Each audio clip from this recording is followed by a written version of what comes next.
गएर सबैजनालाई नमस्कार है। आज मैले आज बडा मिठो गीत लिएर आएको छु है, पुरानो खालको, यो एकदम पुरानो हिन्दी फिल्मको यो नागिन भन्ने फिल्मको हो है। यो अहिले मैले ईबाट बजाएको छु मैले, तर बाँसुरी चाहिँ डीको युज गरेको छु है। रेलाई सामानेको हो, रेलाई सामानेर बजाएको यो गीत है। अब तपाईसँग यो अहिले डीको छैन भने जुन बाँसुरीले बजाउनु हुन्छ मैले बजाएको यसो हेर्नुहोस्, रेलाई चाहिँ सागार यो के गरे मैले रेबाट चाहिँ गरेको यसरी रे रे ग रे म रे ग सा रे रे ग रे म रे ग सा गरेर उठाएको छु है।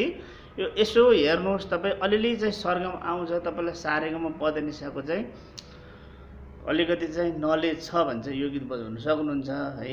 अब सरगम चाहिँ आउँदैन भने चाहिँ अलिक गाह्रै छ। यो विशेष गरी हाम्रो एक दुईजना भाइहरूलाई चाहिँ मैले यसो गर्नुहोस् भनेर दिएको हो। ल तपाईँहरूलाई मेरो यो बाँसुरीको